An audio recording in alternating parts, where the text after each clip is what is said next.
Kony 2012 is a very impressive piece of propaganda that is designed to get people on board to the US's agenda in Africa against China.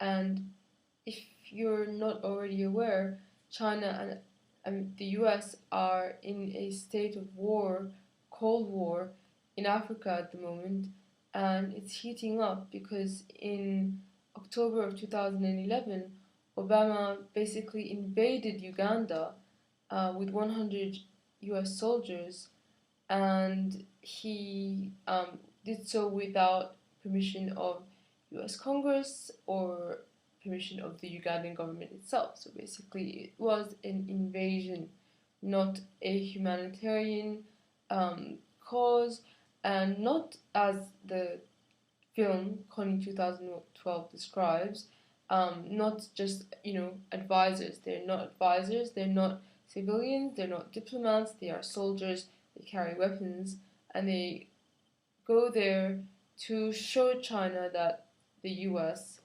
controls Uganda and is not going to allow China to take its turf there.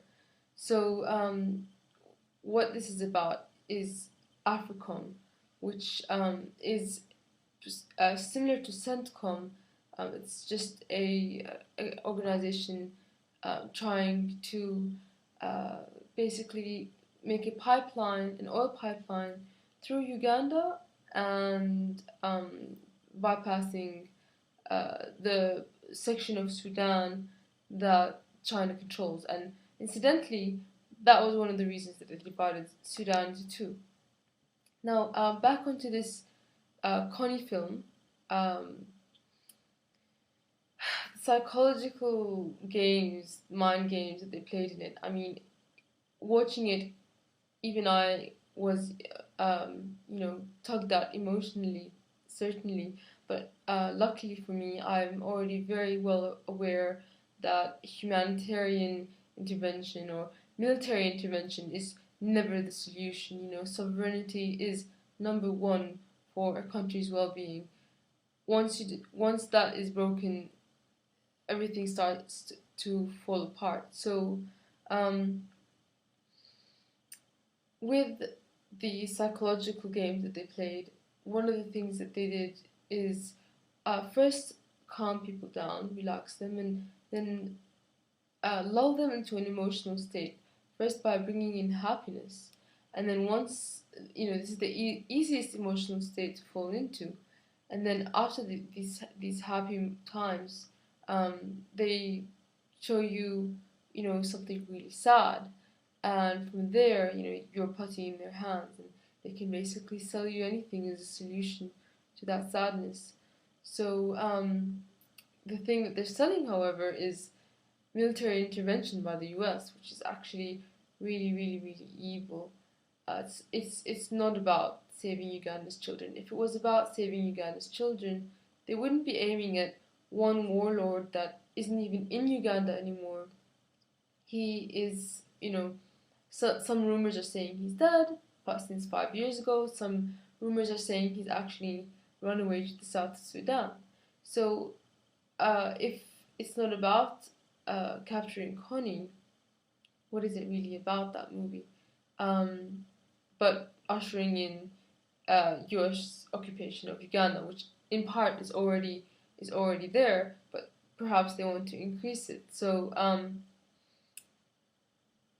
with the children, this is not, they're basically exploiting the former suffering of children. And if they really wanted to end the suffering of African children, then they would have targeted the real cause of Africa's problems, which would be the IMF and the diamond corporations that hoarded and create all these civil wars like they did in Sierra Leone.